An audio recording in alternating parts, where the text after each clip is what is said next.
Vem cá, chega aqui comigo. Sabe quando a criança interior fala assim: devo, não nego, pago quando puder? Enfim, a normalização da dívida financeira. Bora tomar um café e bater um papo? Olá, eu sou Rodrigo César e você está no meu canal. Para quem está chegando agora, boas-vindas. Para quem está retornando, boas-vindas também. Eu sou psicólogo da abordagem da psicologia analítica, que foi fundada por Carl Gustav Jung, psiquiatra suíço. E por isso a gente vai dividir o vídeo de hoje, que é sobre a normalização das dívidas, né? De acordo com o complexo do Poor a Eternus, ou síndrome do Peter Pan. Mas eu preciso dividir esse vídeo em duas partes, porque a gente vai falar na primeira parte sobre o que é o complexo do Poor a Eternus, ou síndrome do Peter Pan, e na segunda parte a gente vai discorrer sobre essa característica da normalização das dívidas. Bom, todos nós temos dentro da nossa psique, né, da nossa cachola, todos os arquétipos, eles estão dentro do inconsciente coletivo. O que o Jung coloca é que todos nós temos todos os arquétipos, todas as formas e formas universais de comportamento. E permanecer na infância é um comportamento, ou seja, é um arquétipo, aquela recusa de ir para a vida, aquela recusa de assumir responsabilidade, aquela recusa de virar adulto e a gente fica pueril. E isso não necessariamente tem a ver com ficar no quarto jogando videogame, mas sim com um combo onde a gente não assume a responsabilidade de adulto. E muitas vezes isso respinga onde? Na questão financeira. Então, o complexo do Poor a Eternus, ou síndrome do Peter Pan, que é aquele que não cresce e quer ficar na terra do nunca o tempo todo, né? Faz com que a gente faça o quê? Coloque uma venda nos olhos e tente lidar com as coisas da forma mais simples possível, ou até mesmo de uma maneira mágica. Porque muitas vezes a normalização da dívida, ela está associada com uma fórmula mágica que a gente coloca na cabeça, que ela pode existir, a gente se ancora naquilo, a gente se agarra naquela ideia de que a solução vai vir magicamente e ela não vem. O Poor, né, ele tem muito essa característica próprio do arquétipo do Poor, né, que se está constelado na gente de forma negativa, ele vira um complexo. O Poor tem muito essa mania de voar, tem essa dificuldade de colocar o pé no chão. A figura mítica do Poor tem essa dificuldade de colocar o pé no chão porque ele tem asa nos pés, ele voa. E quantas vezes a gente não pode pensar na nossa vida que a gente não está, o quê? Com a cabeça nas nuvens, voando, né? Pensando em soluções mágicas, sem colocar o pé no chão, sem enfrentar a realidade. Então, às vezes, a gente acaba recusando fazer uma coisa, recusando fazer outra, porque, enfim, vai acontecer essa ou aquela outra coisa, vai me salvar dessa situação. Isso a gente pode chamar de vida provisória, que é aquela vida que a gente vai levando e vai vivendo sem estar vivendo. Ou seja, eu vivo de uma maneira provisória porque quando acontecer, aí vai mudar, aí vai dar certo, aí vocês vão ver, aí eu vou ter o dinheiro, aí vai dar certo, aí eu vou conquistar, aí eu vou pagar minha dívida. Sendo que a gente acaba muitas vezes ignorando. Não vamos confundir o que eu estou falando aqui com o pensamento de meritocracia, porque este canal é contra a meritocracia, que é aquele pensamento mágico de que basta se esforçar para conseguir. A gente sabe que, de acordo com as realidades sociais, isso não funciona. Pode funcionar para uma ou duas ou três pessoas, mas para a grande maioria isso não se aplica. Justamente para as questões das desigualdades, questões raciais, de racismo, né? Homofobia, transfobia e tudo mais, de todos os preconceitos. Sem contar a própria facilidade que algumas pessoas têm em encontrar portas abertas e outras não. Muitas vezes as portas que estão abertas são fechadas na cara dessas pessoas. E isso não depende só de esforço, né? Depende de uma série de questões, como eu disse, sociais. Só que o pensamento mágico do Poor está muito associado com essa vida provisória de que um dia eu vou conseguir. Então, sabe aquela coisa do cartão de crédito, de fazer dívida no cartão de crédito? Porque cartão de crédito é dívida, tá? Mesmo que ele esteja em dia, é uma dívida. Sabe aquela coisa de vou parcelar? Ou então vou passar aqui no cartão? E aí eu esqueço que eu passei aquilo no cartão e quando chega a fatura eu tomo um susto. E aí de repente eu fiz tantas parcelas no cartão de crédito que eu não consigo honrar porque o tanto de parcela somada. Parcelei uma coisa em 10 vezes, outra em 6, outra em 7, outra em 2, outra em 3... Somando todas essas parcelas, já dá mais do que o meu salário. Mas na hora que eu passo o cartão para fazer a compra, eu tenho dinheiro. Isso é uma forma infantil de lidar com o dinheiro, de lidar com as finanças, porque a gente não percebe a realidade. A gente não se apropria, não põe o pé no chão. A gente tem uma falsa ideia de que vai dar certo. Ou então passar, né, as coisas no cartão de crédito pensando, quando eu receber, quem garante que a gente vai receber? Né? Claro que a gente espera que sim, mas acontece muitas vezes um não planejamento. Né? Então o Poor, ele tem essa dificuldade de planejar, porque o Poor, a figura arquetípica do Poor, né, quando está constelado no complexo, está o quê? Ditando o nosso comportamento. Né? O Poor, ele vê o final, ele vê o destino. Eu quero ir até Manaus, ele vê Manaus. Ele não vê que ele vai ter que sair da casa dele em Santo André, eu moro em Santo André, sai de Santo André, vai até Congonhas, em São Paulo, pega um avião e vai até lá. Mas para isso precisa ter comprado a passagem, arrumado a mala, taxa de embarque, muitas vezes ter visto hospedagem lá, né? Ter feito uma reserva, não. Ele só pensa em Manaus e aquilo é mágico. Então, às vezes, o Poor compra passagem sem ter todo esse planejamento, compra um celular mais caro do que pode pagar, porque tem um status, porque tem a vantagem do status, tem a beleza, né? Então, ele te traz o quê? Vários argumentos da importância daquilo. Ele te convence que é importante, porque a pessoa está convencida de que é importante, porque ela está vendo a finalidade, mas ela não está vendo todo o processo. Então, acaba o quê? Normalizando esse comportamento, acaba ignorando esse comportamento, não lidando com essa forma de funcionamento. Então, nossa, veio a fatura, então eu vou pagar hoje o mínimo, hoje eu vou pagar um tanto da fatura e vou normalizando e isso vai virando que é uma bola de neve, a qual eu não consigo lidar lá na frente. Isso é muito perigoso. Muitas pessoas quebram com isso e às vezes não conseguem se reerguer. Mas aí daqui 5 anos sai o nome lá do SPC do Serasa, porque caduca a dívida. Será que funciona bem assim? Vamos pesquisar a respeito. Pode até caducar, mas será que eu vou conseguir crédito? Mas será que é interessante eu ficar vivendo em função dessa dívida que um dia vai caducar? Não faz sentido, né? Porque a gente não se apropria da nossa dívida. Eu que fiz a dívida, eu tenho que honrar com essa dívida. Da mesma forma como se fizessem uma dívida comigo, eu gostaria que honrassem comigo, né? Mas é o quê? É contar que eu sou especial e que eu posso tudo. Então, por isso que muitas vezes essa normalização, né, da dívida está associada com esse comportamento do Poor de que ele pode. Mas daqui 5 anos caduca. Mas não sei o dia que alguém me pagar eu pago. Devo, não nego quando puder. Aquele meme do Twitter, né? Nubank, eu apaguei o aplicativo, por que a fatura continua vindo? Né? Então tem aquela questão jocosa, de brincadeira. É óbvio que a pessoa que fez esse meme, ela tá brincando. Mas é uma forma de pensar desse jeito. Como, Rodrigo? Chegou a fatura por e-mail, eu nem abro o e-mail para ver como é que ela tá. Chegou a fatura por envelope, por correio, também não abro para ver como que ela tá. O extrato do banco? Nossa, esse eu nem vejo, só vou ver o dia que eu passei no débito e não deu certo. Só vou ver se caiu no dia do pagamento, se caiu o mesmo salário ou não. Eu não me aproprio. Eu fico o quê? Voando o tempo todo. Então é interessante a gente pensar nessas questões de normalização da dívida, porque elas não são normais, né? Rodrigo, mas a gente vive numa sociedade onde a desigualdade social é grande. Concordo. Concordo que os salários deveriam ser maiores, concordo que a maioria das pessoas não ganha o quanto deveria, ou o ideal para sobreviver, né? O mínimo para sobreviver, concordo com tudo isso.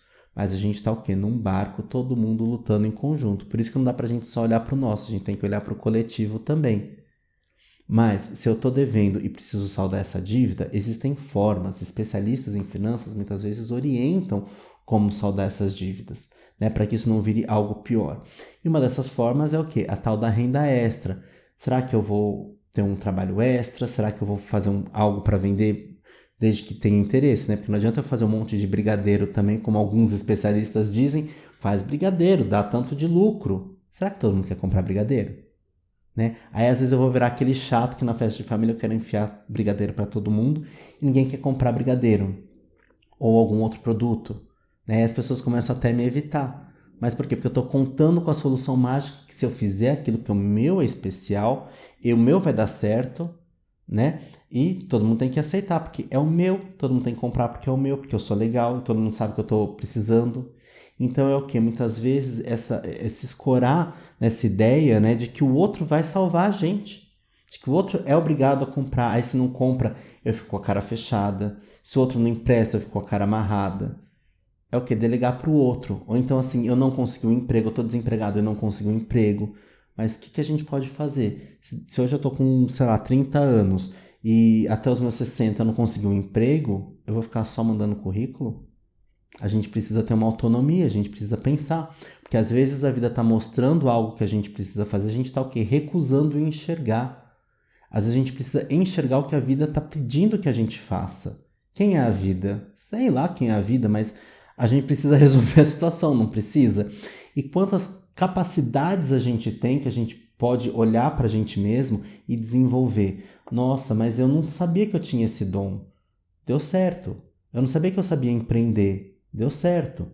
Mas mesmo que eu não saiba, eu tenho que aprender. Muitas vezes, para a gente dar certo num negócio, seja uma profissão ou até mesmo um negócio, a gente precisa aprender sobre o mercado, sobre empreendedorismo, né? Sobre fluxo de caixa, sobre administração, né? Porque às vezes a gente pensa o quê? Que fulano deu certo e foi na base da intuição. Bacana. Mas às vezes eu não consigo seguir o caminho dele. E às vezes, mesmo seguindo uma série de questões de controles e planejamentos, não dá certo. E aí eu preciso ter o quê? Jogo de cintura. Porque nada na vida é certo, né? E aí a gente o quê? Se ancora nessa ideia de que poderia ter dado certo, fica preso nisso e não evolui. Fica preso nesse passado que não cabe mais. Como diz a Elis Regina, é uma roupa velha colorida que não serve mais. E a gente precisa o quê? Seguir em frente, né? Se de repente eu sou um profissional que estou sempre trabalhando em empresa e de repente eu estou muito tempo desempregado e nada está fluindo, o que eu posso fazer? Tem pessoas que encaram, por exemplo, o carro de aplicativo como renda extra, tem pessoas que encaram como profissão, né? Depende da história de cada um. Mas será que eu posso também buscar empreender? E se eu for empreender, como que eu faço isso de uma maneira lúcida e segura? Ou razoavelmente segura, porque segurança a gente não costuma ter sempre. Mas para isso tem, por exemplo, o Sebrae, que ajuda bastante a gente a entender algumas questões de empreendedorismo e gestão de negócios. Então, às vezes a gente não quer nem sair dessa zona de conforto. Mas, Rodrigo, eu não sei qual talento, o que eu posso fazer? Aí é uma parte de jornada de autoconhecimento. Aí é só parte na história, né? Que às vezes a gente acaba descobrindo em processo psicoterapêutico também, né? Ou pesquisando, né? Às vezes, sei lá, que canais que eu assino no YouTube, o que eu gosto de assistir no YouTube? Será que eu tenho a ver com esses canais? Será que de alguma forma algum daqueles temas eu posso transformar em profissão ou numa renda extra ou algo que me leve para um trabalho gostoso, né? Para um campo gostoso, para um nicho gostoso que eu tenha a ver? E nem sempre a gente vai encontrar só prazeres na vida. E aí que tá a questão do Poor. O Poor é muito hedonista, ele só quer trabalhar com coisas que ele gosta. Se ele tem uma parte da rotina que ele não gosta, ele ignora. Por exemplo, para mim, que sou psicólogo, eu amo atender, amo conversar, mas relatório é uma chatice. Registro de planilha de atendimentos e conferência de quem me pagou, quem não pagou, é uma chatice, mas eu tenho que fazer. Faz parte do combo. Não é só de prazeres que a gente vive, a gente sabe disso, né? Ah, mas não dá para ser dessa forma? De repente, se eu tiver um profissional contratado para isso, pode até ser, mas mesmo assim eu tenho que ficar em cima para ver, porque eu tenho que ter uma noção do que está entrando e do que está saindo, é se apropriar daquilo que é nosso. E o Poor muitas vezes o que? Não se apropria. Um fator importante que a gente pode considerar é a educação financeira, porque algumas pessoas elas têm uma habilidade natural para manejar o dinheiro, ou foram orientadas desde criança por algum familiar, ou tiveram acesso a alguma informação que muitas outras pessoas não têm. Mas a gente às vezes fica o quê? Com inveja. E a gente fala, nossa, se eu soubesse disso e daquilo, mas vamos buscar informação, né? E a educação financeira, a gente também é responsável por aquilo que a gente aprende. Então, vamos buscar essa informação onde é que ela tá. E também não é ficar depositando em vários gurus de internet que tem aí coaches, influenciadores e não sei o que falam sobre dinheiro. Não dá pra gente botar confiança tudo naquilo não, nas outras pessoas. Em ninguém, aliás. A gente tem que o quê? Construir o nosso próprio conhecimento, entender e buscar aplicar na nossa realidade. Porque tem influencers que falam assim, tô falando para um público de tal renda. mas na verdade eles não estão, porque eles estão às vezes com um pensamento de meritocracia, aquele de que basta se esforçar para conseguir, e isso cai por terra, né, como a casa dos 3 porquinhos, e tem outros que estão em realidade totalmente paralela, como por exemplo um que falou uma vez que quer fazer renda extra, vai trabalhar no buffet por R$ 150. De repente ele tem um buffet dele lá perto da casa dele que paga 150, mas essa não é a realidade da maioria das pessoas. E se você não encontra o buffet de 150, você se sente uma porcaria, né? Então a educação financeira é essa autonomia que a gente tem em relação àquilo que a gente aprende, mas também saber filtrar aquilo que a gente aprende, aquilo que a gente escuta. E às vezes quando a gente está buscando aprender, a gente não tem filtro, porque a gente tem o quê? Aquela sede de aprendizado, né? E a gente vai vendo um canal, vai vendo outro, aí o YouTube linka um no outro e a gente vai buscando.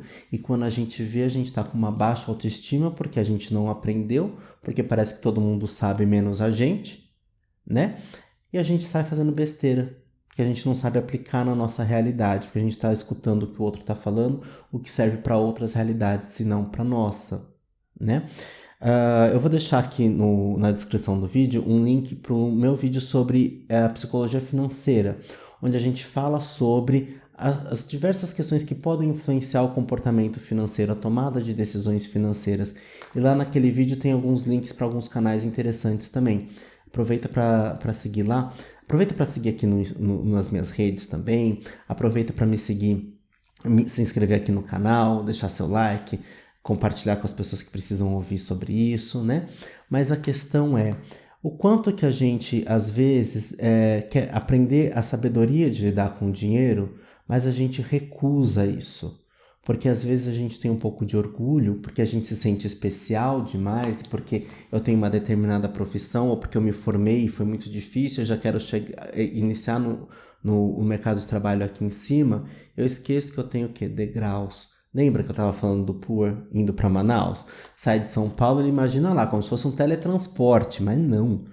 Mesmo que ele tenha comprado a passagem e tudo, ele tem todo um trajeto até Manaus, né? E muitas vezes a gente não lembra disso na nossa vida. Mesma coisa subir escada. Você está lá embaixo, você tem que subir para o último degrau, são 10 degraus. Você dá um pulo, pode dar um pulo, cair e rachar a cabeça. Mas a ideia é que você vá degrau por degrau, ou sei lá, de 2 em 2. Melhor, né? Do que causar um acidente. Mas o Poor, como ele tem asa no pé, então a gente está falando de uma maneira simbólica, metafórica. Como ele tem asa no pé, ele acha que ele pode voar. E aí dá com os burros na água. Então não sabe dimensionar o planejamento financeiro, né? Não sabe precificar o próprio trabalho. E aí muitas vezes acaba colocando um valor muito acima de mercado, porque ele precisa saldar a dívida. Então é como se todo mundo tivesse esse problema dele, que tivesse contribuído com aquele problema dele. Aí faz um monte de rifa, vaquinha, aí acha que todo mundo tem que comprar, e se a pessoa não compra, fica de cara fechada. Então vai o quê? Normalizando toda essa questão, todo esse comportamento. E qual é essa normalização? De que ele não consegue, de que ele deve e que paga quando puder, porque enfim, o mundo tem o tempo todo para esperar o bonito conseguir alcançar aquilo. E não funciona assim. Né? Porque como o Poor, a Eternos, é a criança divina, também é o arquétipo da criança divina, ele é especial, né? Ele é golden, ele é de ouro, ele é dourado, né? Tem várias imagens arquetípicas que a gente pode falar do Poor. E uma delas é esse golden boy, né? Esse garoto de ouro, né? Que vale ouro, certamente, mas se acha muito especial. E aí fica o quê? Inflado. E vive o que é a vida provisória. Então, quando reconhecerem o meu talento, aí sim eu pago a dívida. Ou então eu vou fazer uma postagem no Instagram e vou achar que daqui a pouco eu vou ter 70 milhões de seguidores por causa dessa postagem única, porque eu vou viralizar. Porque o fulano viralizou, então eu também vou viralizar.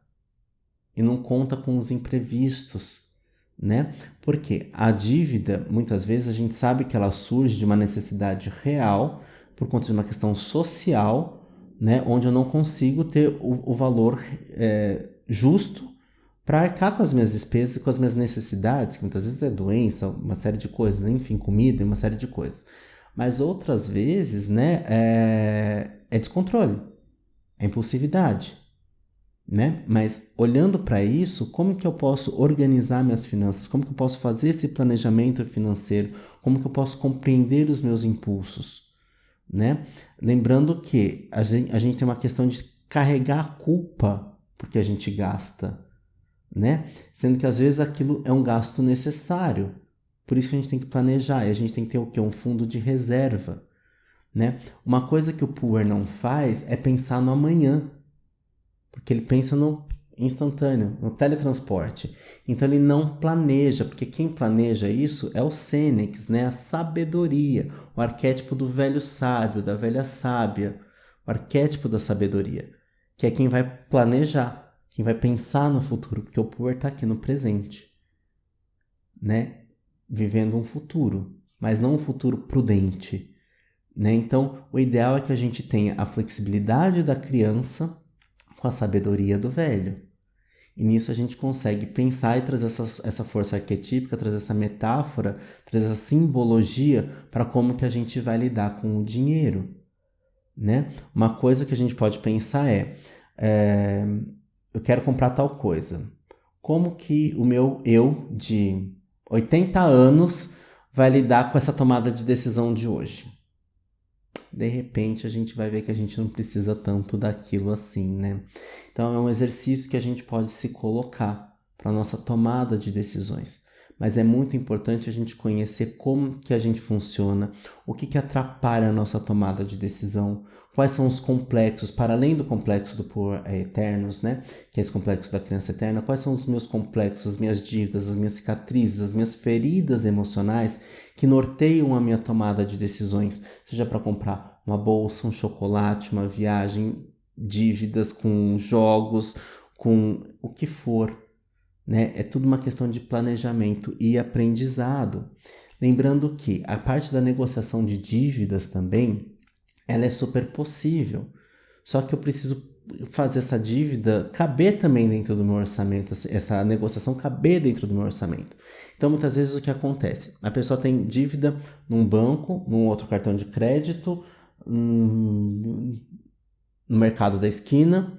Como é que eu vou organizar o saldar dessa dívida? Eu vou nos três, assumo um parcelamento desses três e não consigo honrar com nenhum.